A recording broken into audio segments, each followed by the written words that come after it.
Welcome students, this is Dr. Narciso, your subject teacher for the subject CBM 121 entitled Strategic Management. At this point, we are going to discuss Big Picture A, Unit Learning Outcome C, which focuses on analyzing the external environment through the forces that may prove beneficial or detrimental to the organization. Alright, so let's get started. In this section, the most essential terms relevant to the study of external environment and to demonstrate Ulo C was operationally defined. First, we have external environment are those conditions external to the organizations which influence the organization in its industry, especially those that influence the intensity of competition. These are uncontrollable factors that impact the operation of the business, be it positive or negative. Second, we have the Pestle framework, which means a broad but useful mnemonic to group or external environmental influences into political, economic, social, technological, environmental, and legal factors.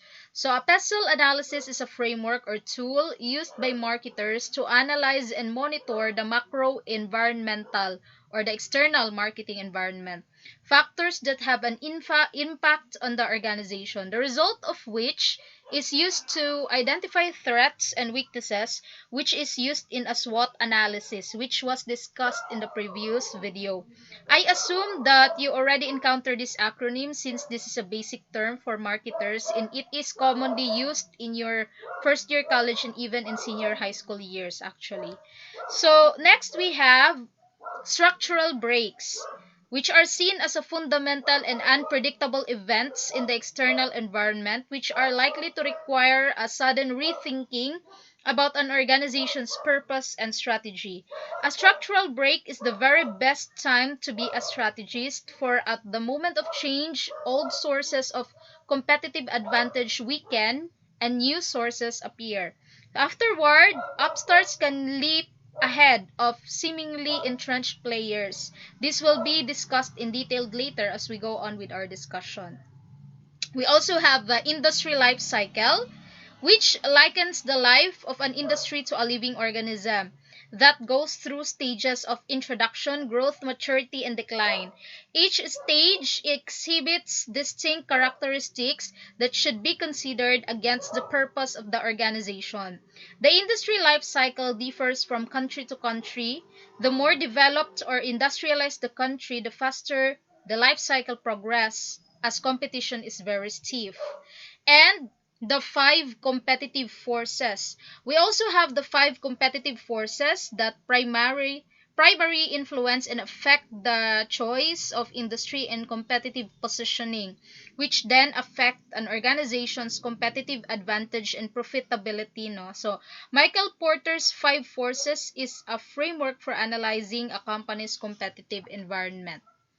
And finally, we have hyper-competition is a dynamic state of constant disequilibrium and competitive change in an industry. In strategic management, actually, hyper-competition is a condition when the competition is so intense, creating instability in the market. These conditions requires company to change strategies continuously. Companies maneuver with each other so that changing market dynamics quickly. As a result, the strategic competitiveness of a company can disappear immediately. Okay, so an external environment is composed of all the outside factors or influences that impact the operation of business. The business must act or react to keep up its flow of operations.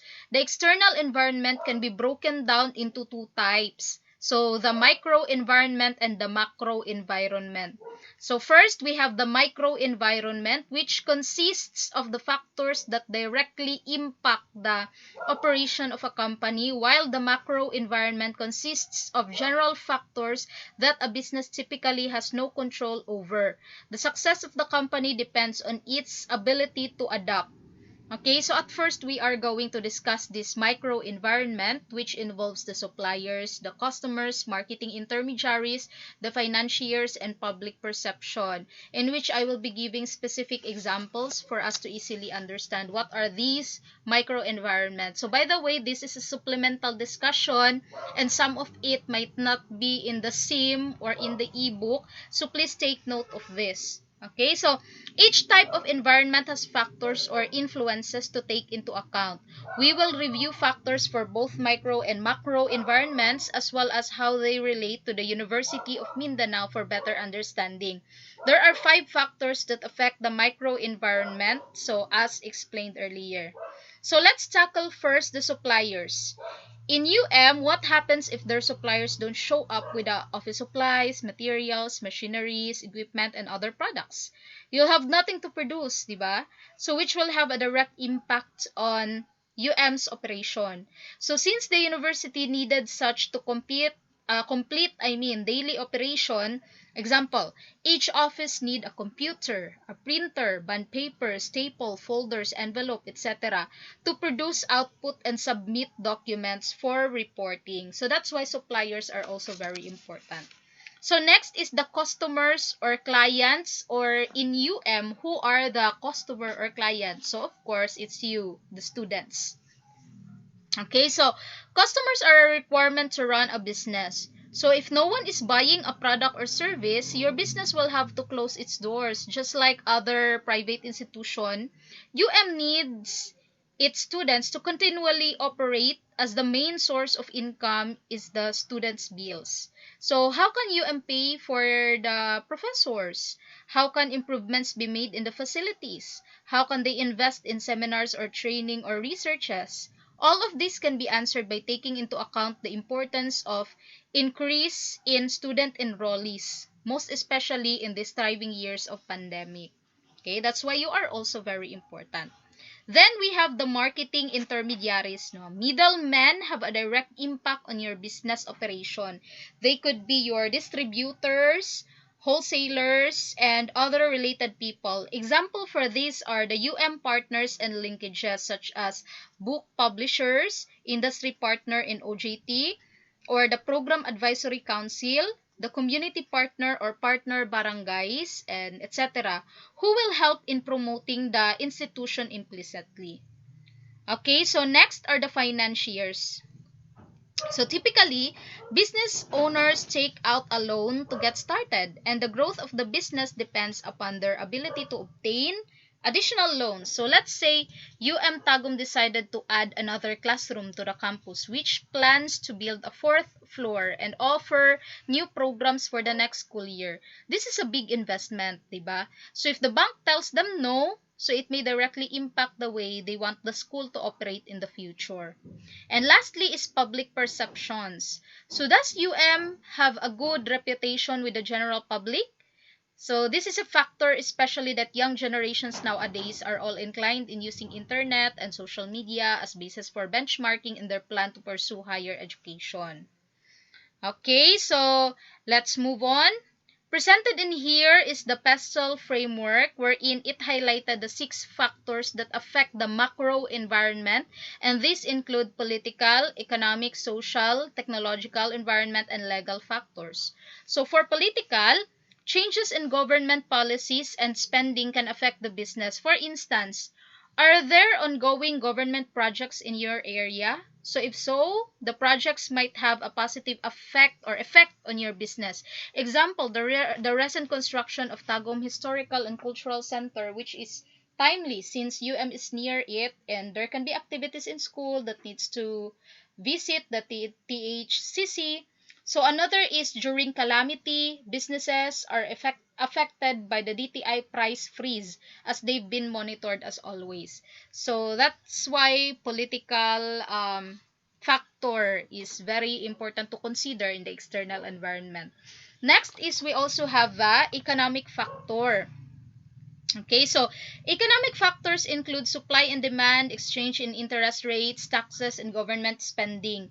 The way a company reacts to economic changes is key, and this is where creativity comes into play. The effect of pandemic to the lives of many people is huge since their livelihood are affected. Thus, one of the most affected institution right now are private schools since their operations are dependent on the enrollees. A lot of private school right now, from kindergarten to higher educational institution, closed or declared bankruptcy or retrenchment as they have been affected with this global pandemic. Fortunately, the University of Mindanao is still working out with all of the changes brought by this crisis and still continued to operate despite this dilemma. Another factor that we have to consider is the socio-cultural. So this includes how consumers behave. For example, are students choosing to enroll in public school right now due to pandemic as money is factor or hindrance in continuing their schooling in UM? So low enrollment record greatly affects UM's operation as discussed earlier, no. Okay, next is the technological factor. A technology that is utilized in the classroom is incredibly advantageous in supporting the learners appreciate the lessons being taught. For instance, given that there are numbers of visual learners, projection screens or projectors attached to computers can be situated in classroom to permit their learners to glimpse their notes as distinctive to sitting down and paying attention to the teacher. So fortunately, UM has it in every classroom. We have projectors and screens. So UM being an ISO certified PQA awardee and accredited HEI will have to venture in investing in technology to match the reputation of the school as well as the expectation of the public. So in this online learning, investment in a good LMS such as Squeeper and Blackboard is a must. So for environmental factors naman, which are also sometimes called as ecological factors, refers to variables regarding the physical environment, such as the climate of Earth, for example. This can include things like consumer health, climate change, the availability of energy, or any direct consequences of these things. From the sound of it, it may seem that environmental factors have very little to do with business. But on the contrary, though environmental factors can affect many different important aspects of business, examples include customer willingness to buy a product, who needs heaters in a hotter climate, employee efficiency and crop or resource availability.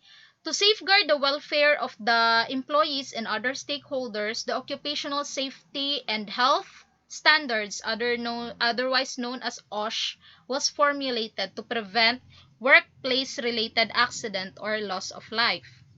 Okay? So establishments are required to conduct an 8-hour mandatory seminar or training for awareness purposes. UM is always a law-abiding institution with regards to minimum requirements, and that is why we are fully equipped with the tools or equipments which are needed when emergency happens, such as fire, earthquakes, storms, etc. And lastly is the legal factors. So legal factors are external factors which refers to how the law affects the way businesses operate and customers behave. Product transportation, profit margins, and viability of certain markets are all examples of things which may be influenced by legal factors. So per municipality, have different ordinances to follow, and there are tariffs or taxes that must be complied for you to continually operate or even to pass in that certain jurisdiction. So general examples of legal factors affecting business include consumer law, discrimination law, copyright law, health and safety law, employment law, fraud law, pyramid scheme legality, import or export law. So the commonly violated law is the employment law, most especially when it tackles about the minimum wage. There are huge companies or big companies who even does not comply with the minimum standard wage. An employee should be paid based on the set matrix by the National Tripartite Wages and Productivity Board, no, or the NTWPB. On the other hand, always ensures employees' welfare by paying accurate salary, even set it above the minimum standard wage. That is also the reason why turnover rate in the institution is low. Okay. So the pestle process should be kept as simple as possible, with the big picture always kept central. So the use of the approach should follow this set of principles. First, someone should be in charge of the process, including meetings and discussions. Second, before starting, think through the process and be clear what the objectives of the pestle analysis are. Keep it simple, do not be bogged down in details so that the big picture gets lost. Involve a balance of pessimists and optimists, include outsiders with different perspective, and beware of vested interest and groupthink. Agree on appropriate sources and check inside the organization first for information. Use visual tools and discussion aids. Identify the most critical factors, issues for strategy. Produce a discussion document for wider circulation. Use feedback and follow-up checks on action, and keep all Pestle participants informed on follow-up to encourage continual dialogue, and decide which issues to monitor on an ongoing basis. Link to existing in-house processes for monitoring and reviewing change, especially for planning. So in here, actually, it tackles, Naigi mentioned there about groupthink, no? So I just want to emphasize about this groupthink, which is actually related to organizational politics. So there could be some instances that a group of people agrees to something not because it is agreeable, but because the majority thinks, or their leader thinks, that it is really the right thing to do, without thinking if makatabang ba na siya or wala. Basta kung kinsa tong leader nila, kung asa siya nga side, then that would be the time that they will follow it. So mo na ginalikayan pud jud na siya ang groupthink, no, because it is not good if we are going to have that kind of behavior, especially in this having this pestle process or pestle analysis. So as much as possible, you should look up on the different na mga perspectives. That's why it is also um mentioned here in number 4. You can invite outsiders, for example, even priests or government officials or mga industry partners can be invited for us to know their perspective about the matter relating to them. Kay there would be chances manggod nga, for example, since we are in the academe, so ang amuang idea is purely closed in the academe. So in terms of practicability and then the reality, we cannot really assess it. It's because we are not working from the outside, or we do not know what is really happening from the outside. So that is why different perspectives should be considered. So whether it is a startup or an established organization, pestle analysis can help every business owner in identifying significant changes in the political, economic, social, technological, environmental, and legal factors. So it helps organization doing strategic planning to expand their businesses. Okay, so before engaging to pestle analysis, it's best that you understand the disadvantage of it first. So it's not perfect.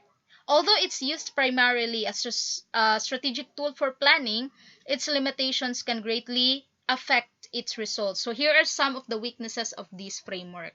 It can't offer the full picture kasi we are just focusing on the external environment. Factors change quickly, labi na if we, or if there will be a rare episodes that will be encountered. Simple isn't always better, right? Most data isn't easily found. It eats up all your time, and there is a risk of mishandling information. So every analysis has disadvantages, and Pestle isn't the exception.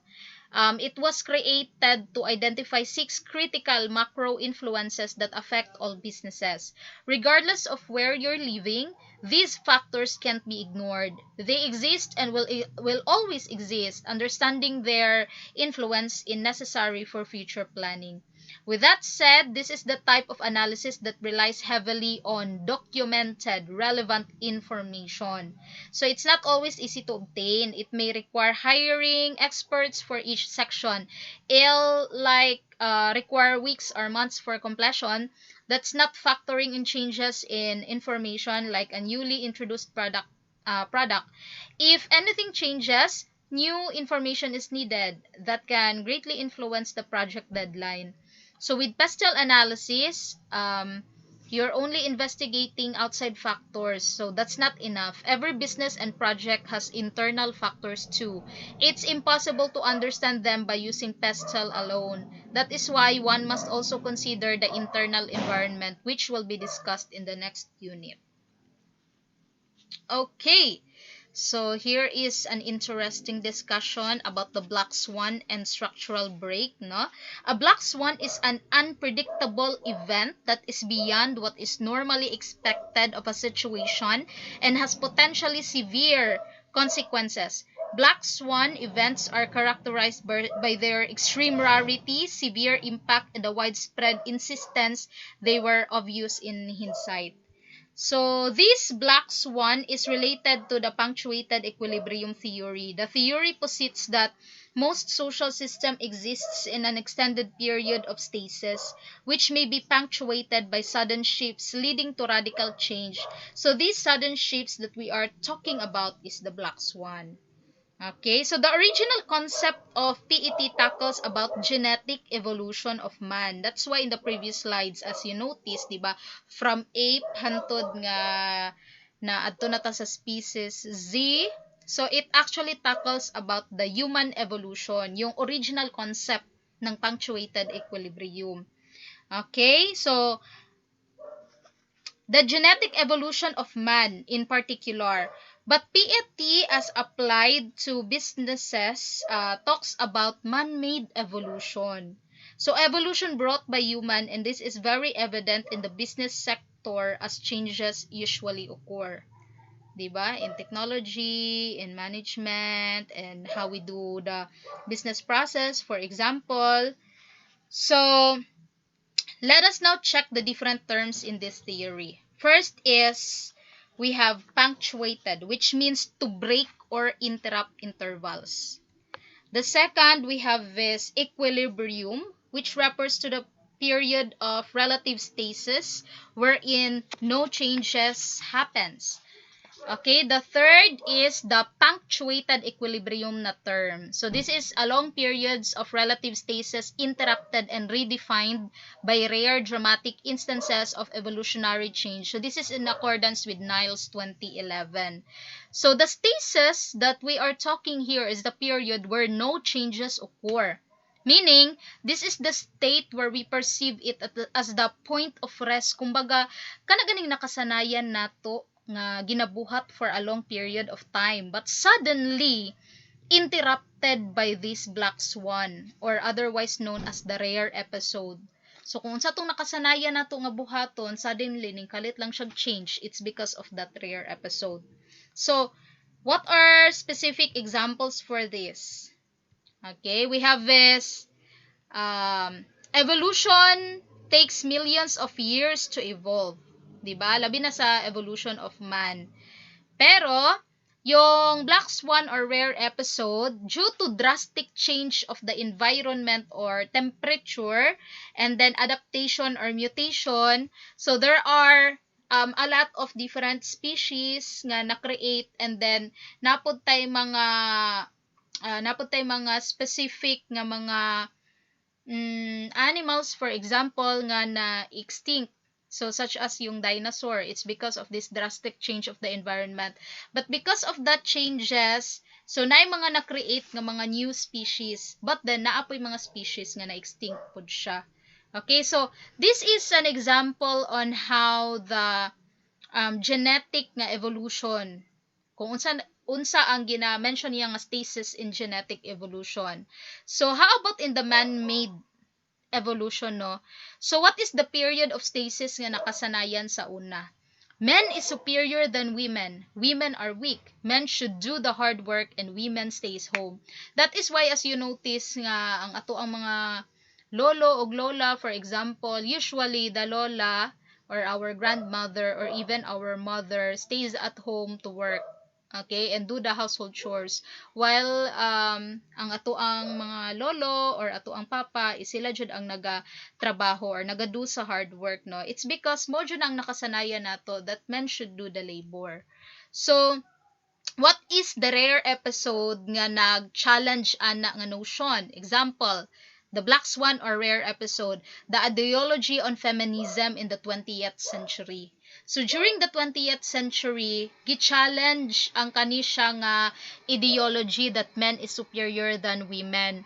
So diri nato nakita that there are movements for female na mga group, okay, regarding feminism, regarding women empowerment. So as a result, there are a lots of laws that were created in protection with the women and in honor with the women. So example, we have this anti-discriminatory law for employment. So a lot of mga female applicants were disapproved or rejected with regards sa ilahang employment application. It's because they are women. But because of this ideology and feminism that was challenged, and then na-create si anti-discriminatory law, and yun, there is a change from the period of stasis. So as of now, 'di ba? So it is not anymore an issue if the woman is working, and then the other half is in the house doing its chores, so nabaliktad siya.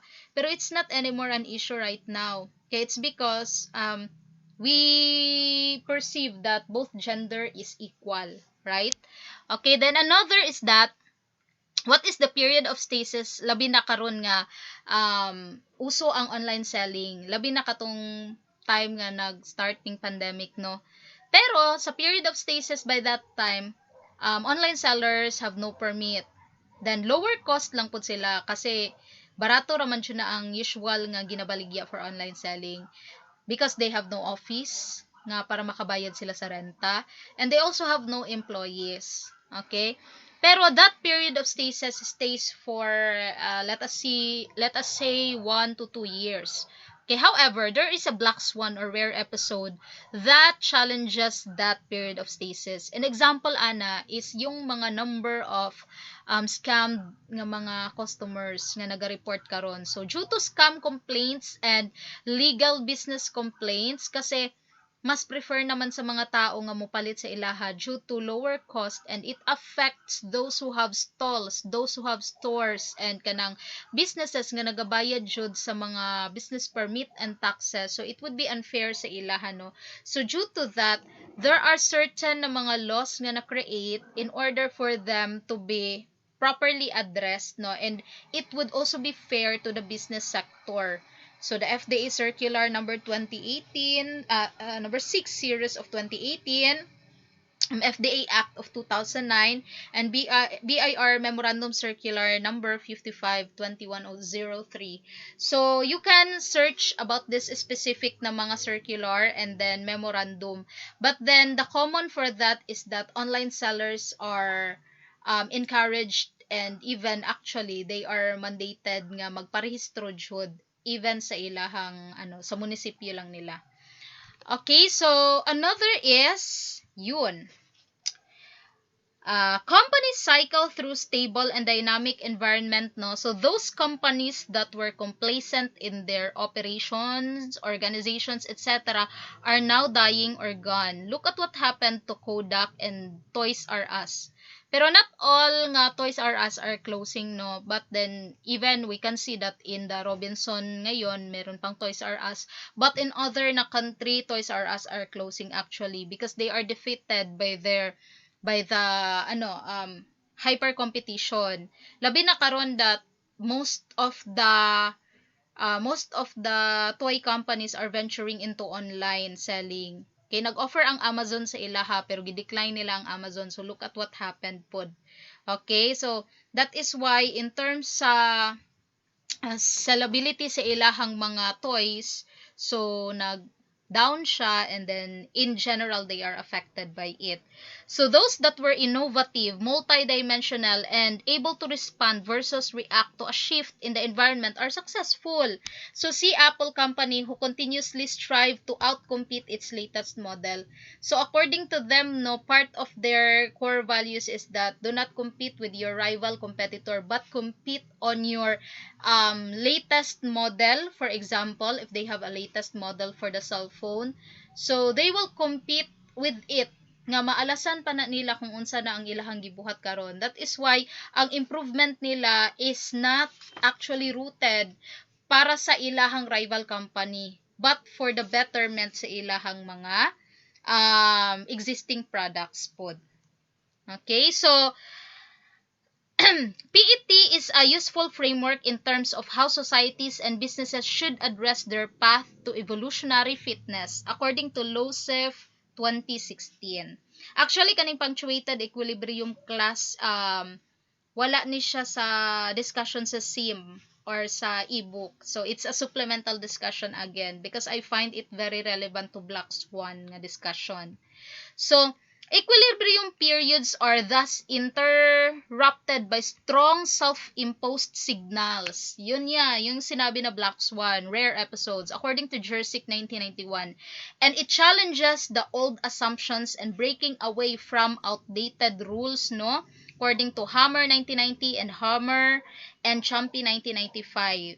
So periods of stasis are interrupted by rare episodes or black swans in which the forces for change overrides the barriers or resistance to change. So example, we have these periods of stasis regarding sa old ideology nato, political ideology, that those who runs for president, for example, or senators must be elite, aristocrat, or modest. Pero what challenges this ideology? The black swan or rare episode, the result of the recent national election when President Rodrigo Duterte won. Tama ba? Okay, so, di ba, what is in here is actually challenge, and then gina-challenge jud siya sa ato ang president right now, and then mostly for example sa mga newly elected pud nato nga mga officials.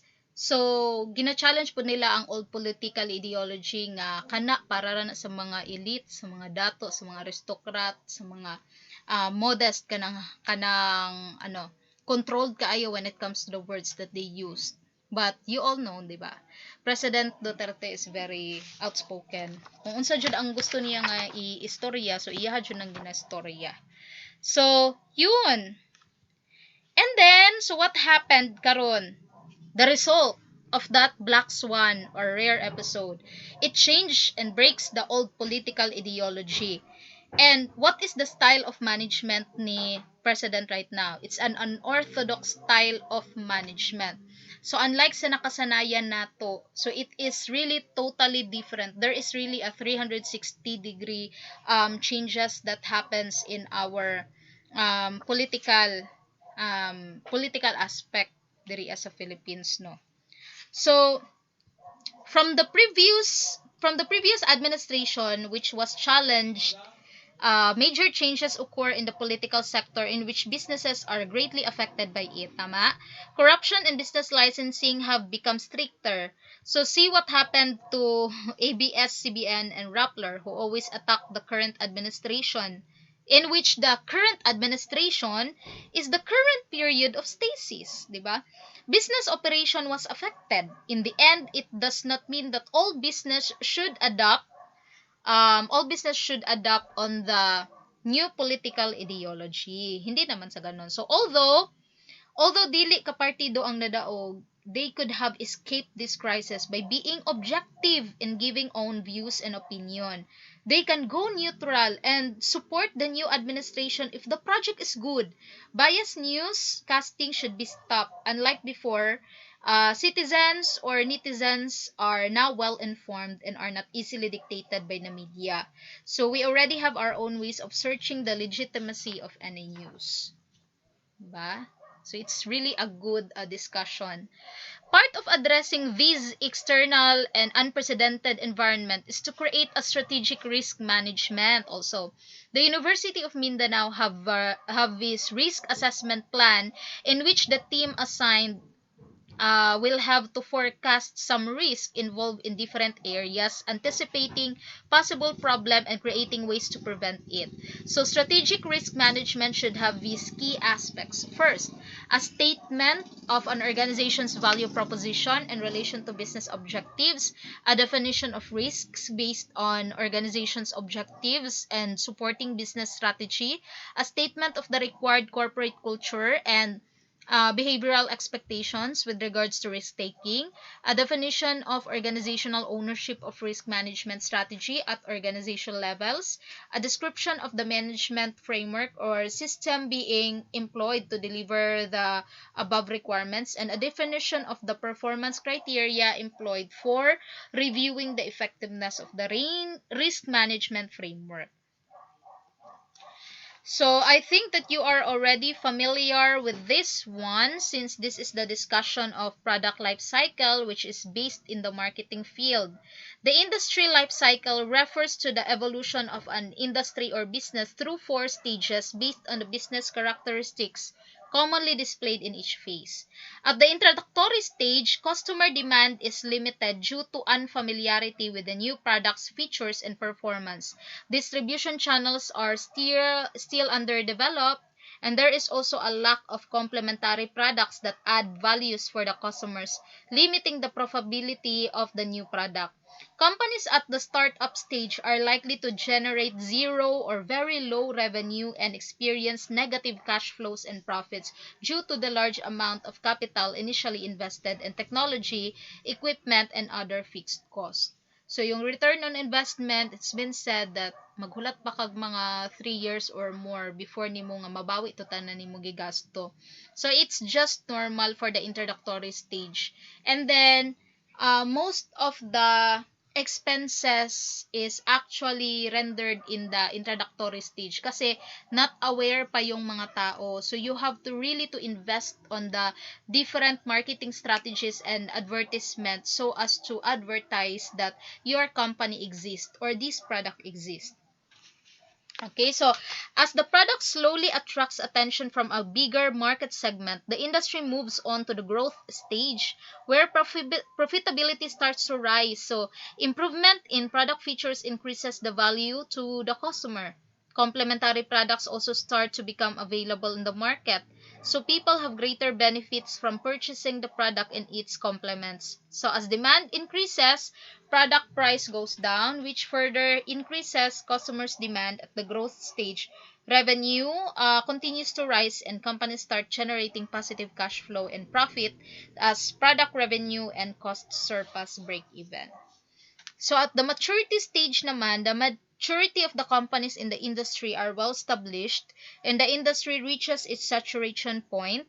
These companies collectively attempt to moderate the intensity of industry competition to protect themselves and to maintain profitability by adopting strategies to deter the entry of new competitors into the industry. They also develop strategies to become a dominant player and reduce rivalry. At this stage, companies realize maximum revenue, profits, and cash flow because customer demand is fairly high and consistent. Products become more commonplace and popular among the general public and the prices are fairly reasonable or compared to new products. So yun, nakaugat na siya ta sa ato ang market. While ang declining stage naman is the last stage of an industry life cycle, no? So the intensity of competition in a declining industry depends on several factors: the speed of decline, the height of exit barriers, and the level of fixed cost.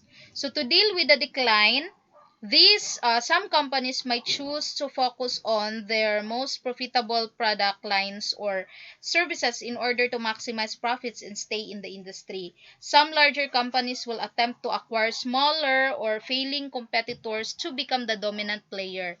So for those who are facing huge losses and that do not believe there are opportunities to survive, divestment will be their optimal choice. So an industry life cycle model helps strategists identify the opportunities and threats that characterize the different industry environments. In product life cycle, I mean, do note that other countries can also benefit from the obsolete product, no? So example, since Japan is well known for having an advanced information technology equipments, what might be obsolete from them are still in the introductory stage for countries in developing country. So for example, cell phones, instead na for junk na sa Japan, i-resell na lang nila sa Philippines kasi what is old for them sa Japan might be advanced for that country or in the Philippines, no? So sayang naman, instead nga i-junk, so mahimo pa siya nga kwarta na pud sa ilahang nga part. So example ana is ukay-ukay. Okay, diri as ato since a lot in here are very fond on buying ukay-ukay na mga clothings. So yun, junk na siya sa uban na country, but in here, if it is still wearable, then you can be fashionable about it. So next is the most influential contribution to thinking about competitive strategy has come from Porter 1980, who introduced the industry's profitability and 5 competitive forces framework. Known kaayo jud ning Michael Porter's na guys ha, 5 forces model. So this is a method of analyzing competition of a business. It draws from industrial organization economics to derive 5 forces that determine the competitive intensity and therefore the attractiveness of an industry in terms of its profitability. Porter's 5 forces is a simple but powerful tool for understanding the competitiveness of your business environment and for identifying your strategy's potential profitability. Porter recognized that organizations likely keep a close watch on their rivals, but he encouraged them to look beyond the actions of their competitors and examine what factors could impact the business environment. So he identified 5 forces that make up the competitive environment and which can erode your profitability. And these are: first, competitive rivalry or internal competition or rivalry. So this looks at the number and strength of your competitors. How many rivals do you have? Who are they? And how does the quality of their products and services compare with yours? Where rivalry is intense, companies can attract customers with aggressive price cuts and high impact marketing campaigns.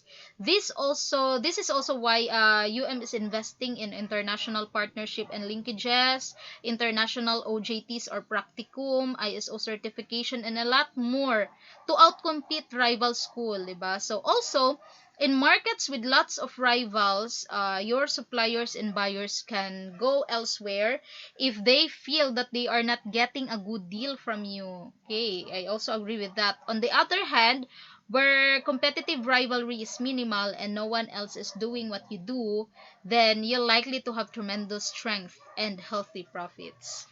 Second naman, we have supplier bargaining power. This is determined by how easy it is for your suppliers to increase their prices. How many potential suppliers do you have? How unique is the product or services that they provide? And how expensive would it be to switch from one supplier to another? The more you have to choose from, the easier it will be to switch to a cheaper alternative.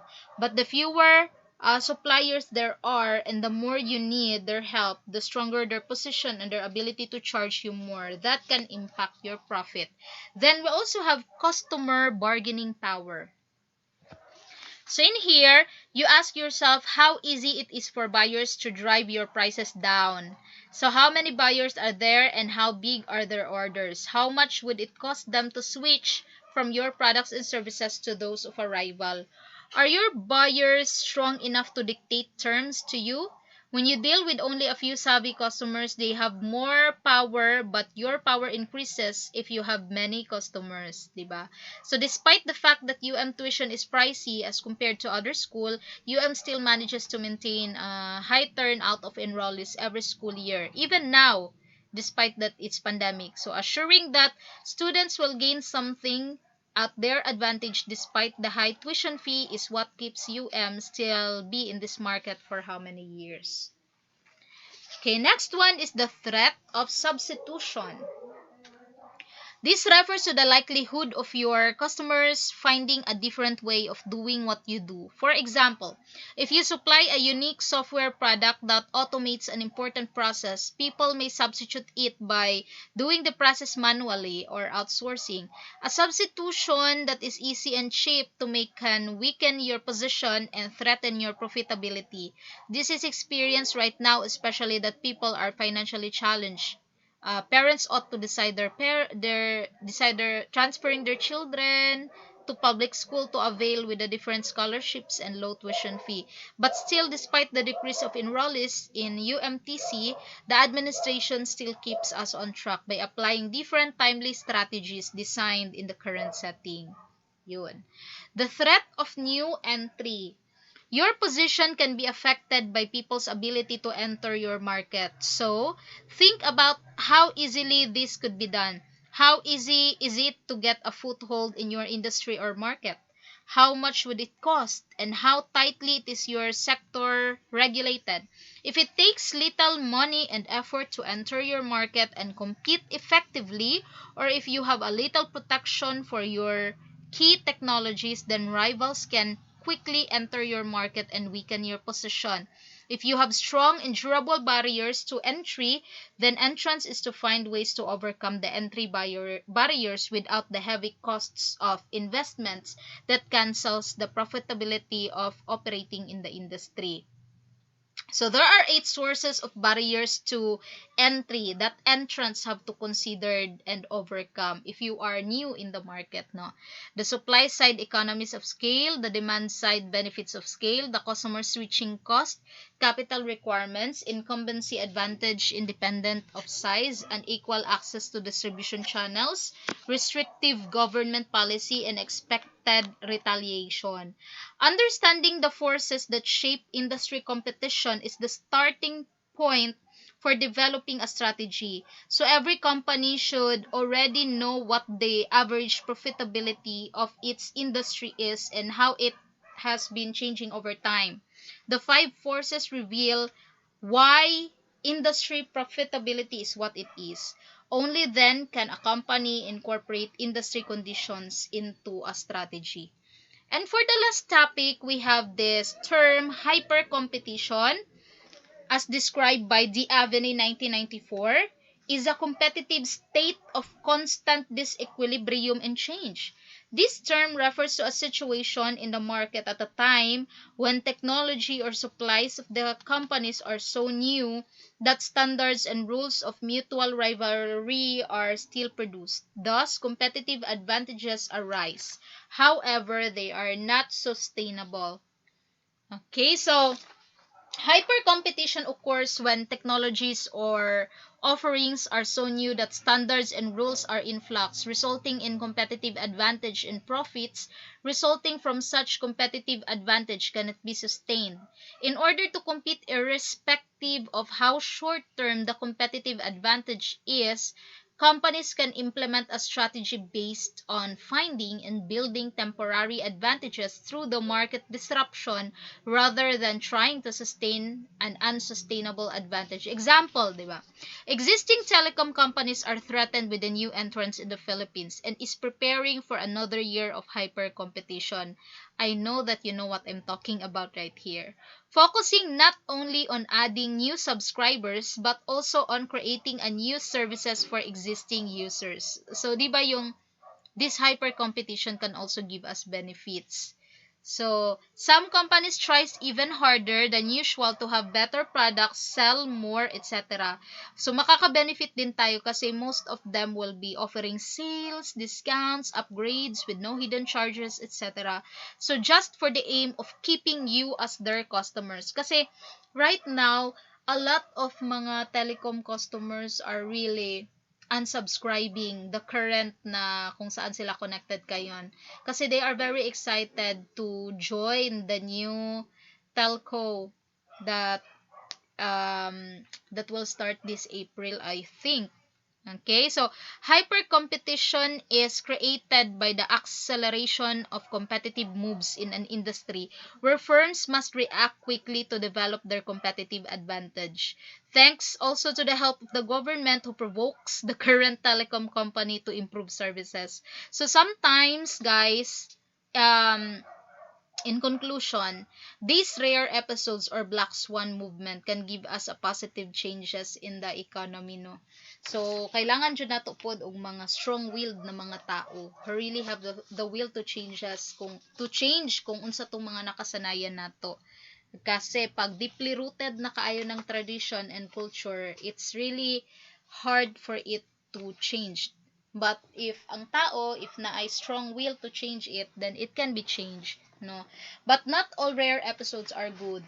So there are also black swans or rare episodes that are um detrimental or kanang dili pod siya positive ang effect sa atoa. But later on, of course, we as human, naaman jud tay way on coping up about the crisis that we are in.